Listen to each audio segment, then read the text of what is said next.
23 November 1994ला आपल्या न्याय हक्क मागणीसाठी, म्हणजेच जे 24 एप्रिल 1985 पूर्वी जे आम्हाला कास्ट सर्टिफिकेट मिळत होते, गोंडगोवारी कास्ट सर्टिफिकेट, ते निरंतर मिळत राहावे आणि 24 एप्रिल 1985च्या GRच्या विरोधामध्ये 23 नोव्हेंबर 1994ला आमचा भव्य असा हिवाळी अधिवेशनावर मोर्चा धडकला आणि त्यामध्ये आमचे 114 बांधव शहीद झाले. त्या शहीद आदिवासी गोंडगोवारी बांधवांना विनम्र अभिवादन.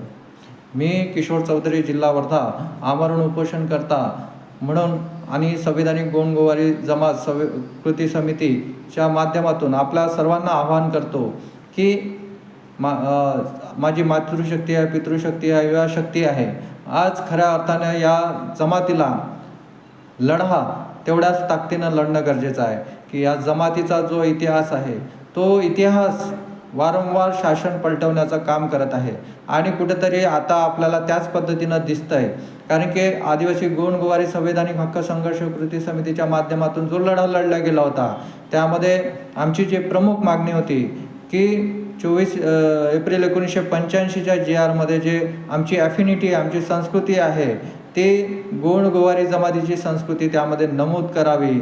म्हणजे सुप्रीम कोर्टाच्या म्हणण्याप्रमाणे जे गोंडगोवारी दर्शवल्या गेलेले आहे, जे वाघोबा नागोबा ढालपूजा पुस्तक पॅरा 83नुसार, पॅरा 85नुसार, पॅरा 87नुसार जे आमचे जन्मविधी, लग्नविधी, मृत्यूविधीचे संस्कृती आहे, आमचे आडनावे जे आहे वाघाडे, नेहारे, राऊत या पद्धतीचे जे आडनावे आहे हे आडनावे त्यामध्ये नमूद असताना शासनानं कुठेतरी आमच्या मागणीला डावलण्याचं काम केलेलं आहे. म्हणजे फडणवीस साहेबांनी 14 डिसेंबरला जो मोर्चा भव्य झाला होता त्या भव्य मोर्चामध्ये आश्वासन दिलं होतं आणि ते आश्वासन पूर्ण न केल्यामुळे आम्हाला आमरण उपोषण करण्याची वेळ आली होती आणि पहिल्या टप्प्याच्या आमरण उपोषणाच्या दरम्यान आम्ही तो जो मुख्य मागण्या ज्या होत्या आमच्या 24 एप्रिल 1985चा GR हा तात्काळ दुरुस्त करावा आणि त्यामध्ये सुप्रीम कोर्टाच्या आदेशाने, सुप्रीम कोर्टाच्या निर्णयाने त्यामध्ये आमची संस्कृती त्यामध्ये नमूद करावी आणि कास्ट सर्टिफिकेट व्हॅलिडिटीचा GR काढावा. ह्या प्रमुख मागण्या असताना कुठेतरी समाज एका ठिकाणी आला होता आणि 26 जानेवारीपासून ते 11 फरवरीपर्यंत 17 दिवसाचं आमचं आमरण उपोषण राहिलेलं आहे, ज्यामध्ये मी स्वतः किशोर चौधरी आणि सचिनभाऊ चचाने, चंदनभाऊ कोहरे आमच्यासोबत होते. आणि असं असताना सुद्धा जेव्हा अटर्नी जनरल साहेबांसोबत आम्ही संपूर्ण डॉक्युमेंट दाखवले आणि डॉक्युमेंट दाखवल्यानंतर ज्या अटर्नी जनरल साहेबांनी ते संपूर्ण डॉक्युमेंट्स पाहिल्यानंतर या जमातीसोबत एवढा 78 वर्षापासून कसा का घात होत आहे हे त्यांनी आश्चर्य व्यक्त केले. त्यामुळे आम्ही परत आव्हान केलं जमात बांधवांना आणि 5 फरवरीला असा भव्य असा रस्ता रोको आंदोलन झाला, ज्यामध्ये संपूर्ण नागपूर 10 घंटे बंद होतं. अशा परिस्थितीमध्ये 3-3.5 लाख समाज बांधव एका ठिकाणी आला असताना या जमातीचा विश्वास होता, या जमातीला विश्वास निर्माण झाला होता की आता तरी आम्हाला जो गेल्या 30 वर्षापासून आम्हाला जे वंचित ठेवण्याचं काम चालू आहे, जे 85पर्यंत मिळत होतं आणि ते मिळणं कुठेतरी आम्हाला दुसऱ्या मार्गानं भरकवण्याचं काम झालेलं आहे. कारण की आम्ही 1950 पूर्वीचे गोवारी जरी असलो तरी आमची एंट्री गोंडगोवारी आहे आणि ती आमची एंट्री आहे, आम्ही शिफारस केलेली एंट्री आहे. त्यामुळे या न्यायाला कुठेतरी फुल स्टॉप म्हणजे लागणार होता, कुठेतरी आम्हाला न्याय मिळणार होता या आशेने संपूर्ण जमात बांधव त्या ठिकाणी आला होता. आणि अशा परिस्थितीमध्ये 10 घंटे नागपूर बंद राहिल्यानंतर शासनानं आमची बैठक लावली.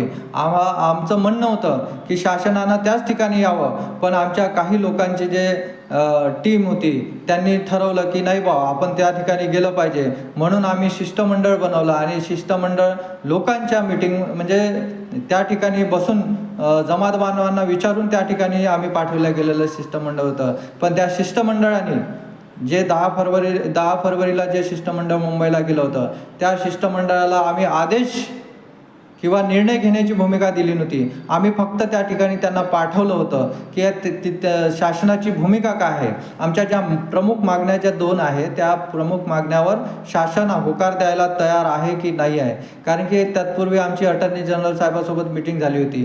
पण जे आम्ही शिष्टमंडळ पाठवलं गेलं होतं ते शिष्टमंडळ मात्र मीटिंग झाल्यानंतर आम्हाला फोन करतात आणि सांगतात की असा निर्णय झालेला आहे आणि त्यामुळे आम्ही जे मुख्यमंत्री साहेबांनी सांगितलं, ज्या चर्चा झाल्या त्यामध्ये मुख्यमंत्री साहेब म्हणाले की आम्ही तुम्हाला जी आर अवेलेबल करून देऊ शकतो, जे तुम्हाला कास्ट सर्टिफिकेट व्हॅलिडिटी जो मिळणारा GR आहे तो आम्ही द्यायला तयार आहोत. आणि तो द्यायला तयार असताना त्या मुख्यमंत्री साहेबांनी असं सुद्धा दुसरं वक्तव्य केलं आहे की 24 एप्रिल 1985चा GR फोडण्याकरता त्याच पद्धतीची दुसरी कमिटी करावं लागेल आणि तो GR आपण सकारात्मक आणून त्यामध्ये आम्ही दुरुस्ती करू आणि सरसकट तुम्हाला निरंतर लाभ मिळेल, असा दुसरा गेम. म्हणजे फडणवीस साहेबांनी कुठेतरी एका ठिकाणी आम्हाला दिल्यासारखं केलं आणि दुसऱ्या ठिकाणी लगेच नाही तर आम्हाला त्या ठिकाणी पेच निर्माण केला कमिटीच्या नावाने. कारण की शासनाचं धोरण असते, कुठेतरी वेळ काढू करता एखादी कमिटी निर्माण करते आणि आम्हाला 3 महिने 6 महिन्याचा अवधी देते. त्यांनी सुद्धा त्याच पद्धतीनं फडणवीस साहेबांनी आमचा गेम केला आणि आम्हाला वंचित ठेवण्याचं काम केलं. आणि आमचे जे काही शिष्टमंडळ गेलं होतं या लोकांनी आम्हाला विचारणात न घेता त्यांनी निर्णय घेतला आणि निर्णय घेऊन आमचाच घात नाही तर संपूर्ण जमात बांधवांचा घात झाला. कारण की आम्ही त्यांना निर्णय घेण्यासाठी पाठवलं नव्हतं, आम्ही त्यांना पाठवलं होतं की तुम्ही जे शासनाचं म्हणणं आहे ते शासनाचं म्हणणं जे आहे आम्हाला सांगावं. पण त्यांनी निर्णय घेतल्यामुळे आम्हालाही सुद्धा कोडं पडलं आणि दुसऱ्या दिवशी जेव्हा आमचे शिष्टमंडळ वापस आलं त्यावेळेस आमचेच शिष्टमंडळातले काही लोक आम्हाला सांगायला लागले की शासनानं असं झालेलं आहे, शासनानं कमिटी गठीत करायला सांगितलं आहे, आपल्या विद्यार्थ्यांचे प्रश्न आहे ते निर्गामी लावायला सांगितले आहे, स्कॉलरशिप पेंडिंग आहे, नोकरी जेवर लागलेले जे लोक आहेत त्यांना सिक्युअर केल्या जातील, लावलेले गुन्हे माफ केल्या जातील आणि एक कमिटी गठीत केल्या जातील. आम्ही त्या गोष्टीला नकार देत होतो कारण की आमचं स्पष्ट म्हणणं होतं, आमच्या ज्या प्रमुख मागण्या आहे की 24 एप्रिल 1985चा GR हा खोडला गेला पाहिजे, त्यामध्ये दुरुस्ती झाली पाहिजे. आमची वाघोबा नागोबा ढालपूजा जे संस्कृती आहे, आमचे जन्मविधी मृत्यूविधी लग्नविधी हे जे संस्कृती आहे त्यामध्ये नमूद झाली पाहिजे आणि सरळ GR मिळाला पाहिजे. जेणेकरून आज आम्हाला जर तो GR मिळाला असता सरळ आमचे कास्ट सर्टिफिकेट व्हॅलिडिट्या निरंतर असत्या, व्हॅलिड असत्या आणि आमचे जे लागणारे जमात बांधव जे आहे नोकरीवर ते नोकरीवर सुद्धा रुजू असते, स्कॉलरशिप मिळणं सुरू असते आणि आताही ॲडमिशन कास्ट सर्टिफिकेट मिळणं चालू असते. या मुलांच्या ॲडमिशन झाल्या असत्या. पण कुठेतरी यावर फुल स्टॉप करण्याचं काम त्यावेळेच्या शिष्टमंडळाने केलं आणि त्यांनी आमचाच घात नाही तर संपूर्ण जमात बांधवांचा घात केला. खऱ्या अर्थानं जे शासन त्या 1950 नंतर जे शासन आलं, ज्या पद्धतीनं त्यावेळेच्या शासनानं आमच्यासोबत कुठेतरी घात केला, आमचा जो इतिहास आमची जी नोंद आहे त्या नोंद जर जशीच्या तशी आली असती तर कुठेतरी आम्हाला हा प्रश्न निर्माण झाला नसता. पण त्यावेळच्या शासनानं कुठंतरी जे रसेल आणि हिरालालचं जे चॅप्टर आहे, जो एक ज्यामध्ये त्या पुस्तकातला अहवाल जो आहे पंडित मिश्रा या चॅप्टरवर त्यांनी बोट ठेवलं. जर पंडित मिश्रा जर म्हणत असेल की गोवारी आणि गोंड या संकरणातून निर्माण होणारी जमात, म्हणजे ह्या इतिहास जरी त्यांनी त्या ठिकाणी बोट ठेवत असेल तर तो रिअल इतिहास त्या ठिकाणी मांडायला पाहिजे होता. पण चुकीचा इतिहास त्यांनी त्या व्यक्तीनं चुकीचा संदर्भ दिला आणि चुकीचा संदर्भ देऊन तो चुकीचा इतिहास पेरला गेला आणि कुठंतरी आम्हाला डावलण्याचा प्रश्न आताही होत आहे. म्हणजे आज जे गोंदिया जिल्ह्यामध्ये जे आज कास्ट सर्टिफिकेट मिळण्याचा SDO साहेबांनी आदेश दिलेला आहे, त्यांनी तो विषय वारंवार रेटून ठेवला. ते आमचेच भाऊ जरी असले तरी एका बाजूनं दिल्यासारखं करायचं, दुसऱ्या भावाला उपाशी ठेवायचं हे योग्य नाही आहे. गडचिरोली जिल्ह्यातल्या काही भावांना दिल्या जात आहे, गोंदिया जिल्ह्यातल्या काही भावांना देत आहे, पण विदर्भात राहणारी प्रामुख्याने 9 जिल्ह्यामध्ये जे आमची जमात वास्तव्य करतात त्या भावांना वंचित ठेवण्याचं काम जर हे शासन करत असेल तर आमचं रक्तावर जे निवडून आलेलं जे शासन आहे या शासनाच्या विरोधामध्ये आवाज पुकारणं गरजेचं आहे. आज समाजाने एकजूट होणं गरजेचं आहे. जर या जमातीचा सोबत घात करणारे लोक आपलेच कुठेतरी आपला घात करत असेल तर नक्कीच समाजाने समोर येणं गरजेचं आहे. शासनाला सोबत लढायची ताकद या समाजाची आहे, पण वारंवार समाजामध्ये घात करणारे लोकही तेवढेच जमातीला न्याय देण्यासाठी कारणीभूत ठरत आहे, म्हणजे वंचित ठेवण्यासाठी कारणीभूत ठरत आहे. त्यामुळे जमात बांधवांनी एकजूटणं गरजेचं आहे. अमरावती जिल्हा असो, यवतमाळ जिल्हा असो, भंडारा जिल्हा असो, गोंदिया जिल्हा असो, चंद्रपूर जिल्हा असो, नागपूर जिल्हा असो, वर्धा जिल्हा असो, अकोला जिल्हा असो, या तमाम ठिकाणी राहणारा आदिवासी गोंडगोवारी जमातीने गावागावामध्ये मिटिंगा करणं गरजेचं आहे. आणि या जमातीचा इतिहास जो आहे तो या शासनासमोर ठेवण्याचं गरजेचं आहे. ज्या पद्धतीने हायकोर्टाचं जजमेंट आमच्या बाजूने ज्या पद्धतीने लागलं होतं आणि त्याच्यावर केवळ 2011च्या जनगणनेवर बोट ठेवून आम्हाला डावलण्याचा प्रयत्न झालेला आहे. म्हणजे सुप्रीम कोर्टाचं जजमेंट जे आहे ते आम्हाला दिलं बी, आमच्या फेवरेबल दिलं बी, आणि कुठंतरी आम्हाला थांबवण्याचं कामसुद्धा केलं. कुठं माधुरी पाटील लावलं, कुठं क्षेत्रबंधन लावलं, कुठं ते गोंडगोवारी पुरावे निर्माण करण्याचं काम झालेलं आहे, कुठं TRTI अडवत आहे. म्हणजे या पद्धतीनं आम्हाला डावलण्याचं काम हे शासन करत आहे. जर शासनाला जायचंच आहे या जमातीच्या इतिहासामध्ये, तर या शासनानं तेवढ्या 1891 मध्ये झालं पाहिजे, जनगणनेवर झालं पाहिजे. त्याही समोर जायचं असेल तर 1868 मध्ये झालं पाहिजे. त्याही समोर जायचं असेल तर हैदराबाद गॅझेटमध्ये जायला पाहिजे. पण शासन कुठंतरी आम्हाला डावलण्याचं काम करत आहे, आमच्यामध्ये फूट पाडण्याचं काम करत आहे, आमच्याच जमातीला आमच्या विरोधामध्ये भेदाभेद करण्याचं काम करत आहे. त्यामुळे समाज बांधवांना विनंती आहे का कुठंतरी एकजूट व्हा. आपला लढा नक्कीच न्यायाच्या टोकावर आहो हे आम्हाला सर्वांनाच माहीत आहे, पण या घातही तेवढाच महत्त्व होऊन राहिलेला आहे. त्यामुळे 3ऱ्या टप्प्याचं आमरण उपोषणासाठी जर तुम्ही सर्व जमात बांधवांनी जर निर्णय घेतला तर नक्कीच 3ऱ्या टप्प्याचं आमरण उपोषण होईलच.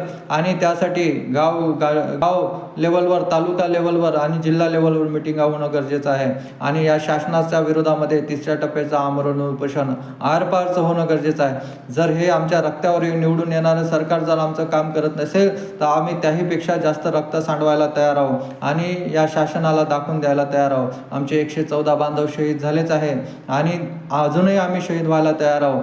या समोरचा जो 3ऱ्या टप्प्याचा आमरण उपोषण होईल त्या आमरण उपोषणाचा शेवटल्या श्वासापर्यंत GR हाती येत नाही तोपर्यंत हे आमरण उपोषण तुटणार नाही. आणि कोणतेही शिष्टमंडळ मुंबईला किंवा कोणतेही शासकीय बैठकीला जाणार नाही. न्याय आम्हाला उपोषण स्थळीच लागेल आणि त्याशिवाय आम्ही उपोषण मागे घेतल्याच जाणार नाही. कारण की मागच्या वेळेसचं जे आंदोलन झालं होतं त्यावेळेसच्या आमच्याच शिष्टमंडळातले काही लोकांनी म्हटलं होतं की तुम्ही उपोषण मागे घ्या, अन्यथा आम्ही राजीनामे देऊन मोकळे होतो. आज ते लोक राजीनामे देऊन मोकळे झालेले आहेत आणि समाजाला प्रश्नचिन्ह निर्माण करून ठेवलेला आहे. पण एक उपोषणकर्ता म्हणून, एक आदिवासी गोंडगोवारी जमातीचा छोटासा कार्यकर्ता म्हणून मी परत एकदा संपूर्ण जमात बांधवांना एकजूट व्हावं आणि समाजाचा लढा तेवढाच ताकदीनं उभा व्हावा. संवैधानिक कृती समितीने जर आपल्याला शिक्कामोर्तब करत असेल आणि 3ऱ्या टप्प्याचं आमरण उपोषणाला होकार देत असेल तर नक्कीच 3ऱ्या टप्प्याचं आमरण उपोषण तेवढ्याच ताकदीनं आणि शासनाच्या विरोधामध्ये होईल आणि न्याय मिळेपर्यंत या जमातीला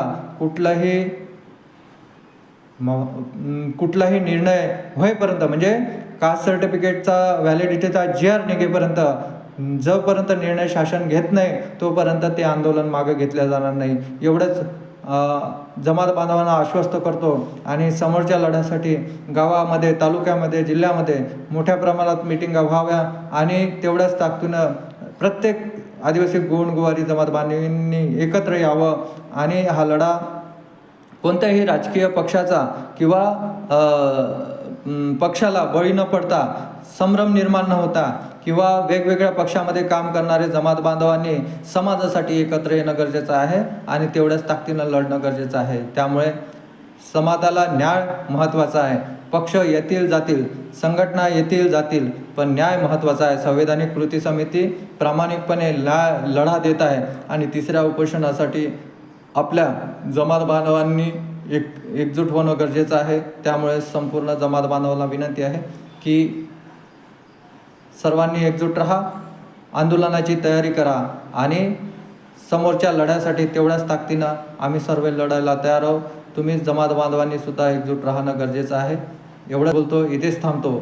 समाजाचा लढा प्रामाणिकपणे लढल्या जातील, यामध्ये कुठलंही दुमत नाही. झालेला घात हा समाज कधी विसरणार नाही. त्यावेळेच्या शिष्टमंडळाने केलेला घात हा समाज कधी विसरणार नाही. हा माझा घात नसून संपूर्ण जमात बांधवांचा घात आहे आणि तो जमात बांधव कधी विसरणार नाही. एवढंच सांगतो. सर्वांना जय सेवा, जय जोहार.